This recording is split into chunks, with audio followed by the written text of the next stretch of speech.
Mauro Vieira. Ele foi para os Estados Unidos, foi passear, né, João? O ministro das Relações Exteriores, Mauro Vieira, chegou ontem, domingo, aos Estados Unidos. Ele deve participar de uma cúpula da ONU, da Organização das Nações Unidas, em Nova York, para debater uma solução de 2 estados no conflito entre Israel e Hamas. A viagem ao país se dá na semana em que começarão as tarifas de 50% impostas pelo governo do presidente Donald Trump sobre produtos brasileiros. A informação que eu trouxe no início da edição de hoje do Jornal da Hora Verde. O governo de Luiz Inácio Lula da Silva não tem conseguido avançar nas negociações. Como eu disse, também não há perspectiva de que Vieira vá a Washington e se encontre com algum representante da administração Trump para discutir esse assunto das tarifas. Essa informação é da Folha de São Paulo. Segundo a reportagem, o governo Lula insistirá para dialogar com os norte-americanos e, inclusive, já mandou recados às autoridades da Casa Branca. Vieira ficará nos Estados Unidos até amanhã, terça-feira, e ainda não teve sinalização do governo Trump. Trump, inclusive, cobrou, ao anunciar as tarifas, o fim do julgamento do ex-presidente Jair Bolsonaro, principal adversário político de Lula no Supremo Tribunal Federal, por tentativa de golpe. O Ministério do Desenvolvimento, Indústria, Comércio e Serviços declarou em nota divulgada ainda ontem, domingo, que continua e seguirá aberto para negociar o tarifaço, mas que a soberania do Brasil e o Estado Democrático de Direito são inegociáveis. Walter, eu quero começar contigo, mesmo porque o que motiva a ida de Mauro Vieira não é a taxação. Lula não quer negociar a taxação. Lula quer a taxação, quer o caos. Na verdade, ele vai, Mauro Vieira, para tratar sobre o conflito Hamas-Israel. Quero te ouvir sobre isso, Walter, mesmo porque eu não conheço nenhuma nação que se levantou, é bíblico, contra Israel e se deu bem, contra o povo judeu e se deu bem. Nenhuma nação que se levantou contra se deu bem, uma questão bíblica. Outro ponto importante, que esses desonestos de plantão insistem em não tratar. Israel condicionou o fim do conflito à libertação dos reféns. E isso não aconteceu até agora. Não houve nenhum aceno do Hamas para que houvesse ou colocassem, então, um ponto final do conflito com a libertação dos reféns. Walter, quero te ouvir. Primeiro, essa decisão que é vergonhosa, que aprofunda o problema e retira o Brasil dos países da lembrança da aliança da memória do Holocausto. Isso por si só, Vitória, já tem uma gravidade, uma simbologia que é absurda. Só em 3 momentos a comunidade judaica, que é importante também na história do Brasil, em 2 momentos anteriores, sofreu ameaças parecidas. No período lá do Brasil colônia, havia Inquisição aqui no Brasil. E naquele momento, era crime ser judeu. Depois, no governo Getúlio Vargas, no Estado Novo, existiam muitos no governo Getúlio Vargas que tinham uma posição antissemita. Tanto que era proibido aqui no Brasil, durante muito tempo, a imigração, as pessoas fugirem dos regimes, era controlada a imigração dos imigrantes judeus para o Brasil. Então, tinha um flerte com o nazismo aqui. O Getúlio, até o final ali, quando ele tomou uma decisão, depois que o presidente americano veio aqui ao Brasil, conversou com ele, houve a negociação para fins de que a gente ganhasse a Companhia Siderúrgica Nacional no Rio de Janeiro, o Getúlio até o último momento flertava com Hitler e flertava com os Estados Unidos. Lembrar o seguinte, os Estados Unidos é o nosso mais antigo e longevo parceiro comercial.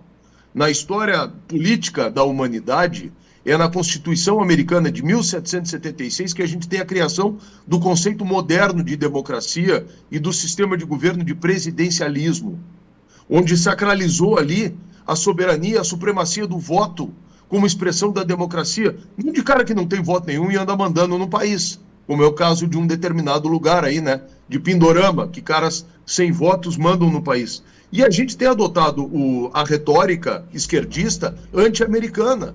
Então, tudo isso que está acontecendo conosco, vamos lembrar a foto. Vocês imaginem o seguinte, por que foi o Mauro Vieira e não foi o Geraldo Alckmin?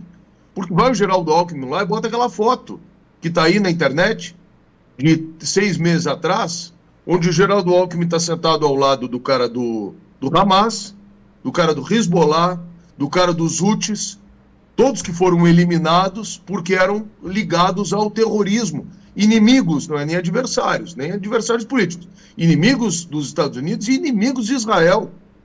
O Pitoli lembra uma coisa que está em Gênesis, né? Eu abençoarei os que te abençoarem e amaldiçoarei os que te amaldiçoarem.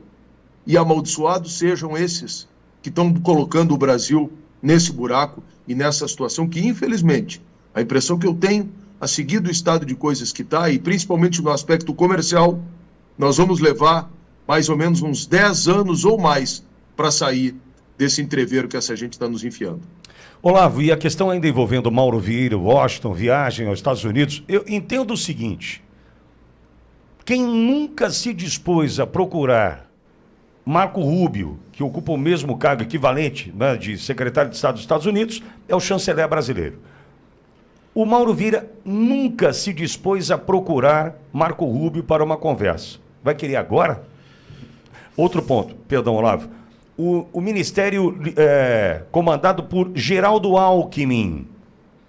Se alguém pegar a fotinho lá, né, da posse do presidente do Irã, vai entender que não dá para conversar com o Alckmin, que é o único ainda vivo daquela foto, né? Ou seja, o Brasil quer o caos, o Brasil quer a taxação. Essa história de não estamos conseguindo negociar, isso tudo, aliás, Edson, eu coloquei um vídeo no grupo sobre o Lula e 10 ataques que ele fez contra Trump em suas falas. Acho que era importante a gente trazer, para entender o seguinte: o que o Lula quer é o caos. Mauro Vieira não tem cacife, não tem capital, não tem envergadura política para discutir com Marco Rubio. Olavo. Vamos lá. Mauro Vieira, vamos climatizar um pouco aí. Lembra, amigo ouvinte, dia 1º de agosto? 1º de agosto é aniversário de Bauru, mas não é essa data tão importante. Apesar de importante, 1º de agosto é o dia que as tarifas entram em vigor, 50%. Sexta-feira, meu. Sexta-feira agora, é nessa semana. E o Mauro Vieira está indo para Nova York para, novamente, descendo do lado errado no muro, defender a causa do Hamas. Eu não digo causa palestina, não. Defender a causa do Hamas, porque a posição de Israel, bem colocou o Pitoli, fazemos paz sim, devolvam os nossos retidos, aqueles que foram tirados de nós. Isso é um ponto importantíssimo. E a fala do ministro, do Mauro Vieira, é tão arrogante, Pitoli. Olha, estarei nos Estados Unidos. Caso os americanos queiram conversar sobre tarifas, mas... Eles não querem conversar. Caso queiram, sim. Eu estou aqui. Não, tem que bater na porta, irmão. Tem que ir lá, tem que...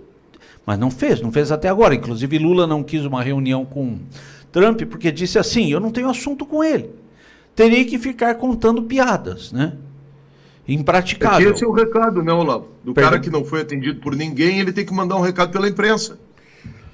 Enfim, enquanto nós temos aqui o morango do amor, Lula prega a jabuticaba do ódio, né? Enfim, agora, eu não posso deixar, Pitoli, se você me permitir, de comentar sobre a questão do Holocausto. Bom, o Brasil está do lado errado há muito tempo. E eu faço questão de enfatizar aqui em relação à posição da população brasileira diante do Estado de Israel. A população brasileira sempre abençoou o Estado de Israel.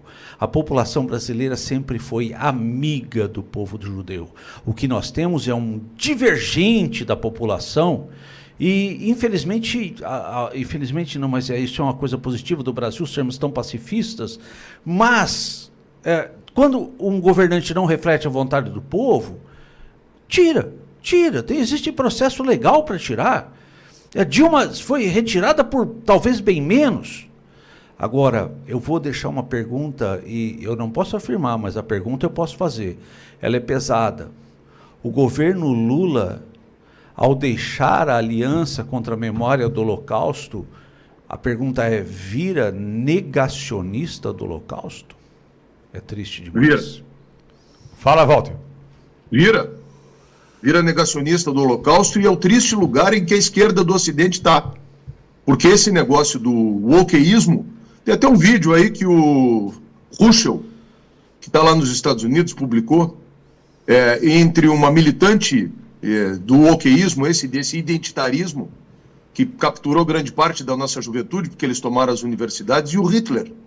E ele começa a falar assim, e ele começa a encontrar pontos de identidade na militância desse pessoal. Esse pessoal é fascista. Esse pessoal que está se apresentando como democrático aí, e que denuncia e faz um papel de X9 contra a Auriverde, que não aceita que ninguém, e que, na verdade, se apropria e profana o significado de democracia, esse pessoal é fascista. Eles são os fascistas. Acuse-os daquilo que você é. Essa gente que tirou o Brasil da Liga do Holocausto são negacionistas, são fascistas, são antissemitas e são pró-terrorismo. Isso é o que eles são. Bom, vamos em frente. Prepara para mim, Edson, o vídeo do Lula, né, desses 10 ataques ao Trump, achando que vai dar certo alguma coisa depois de tudo que fez até aqui o Lula.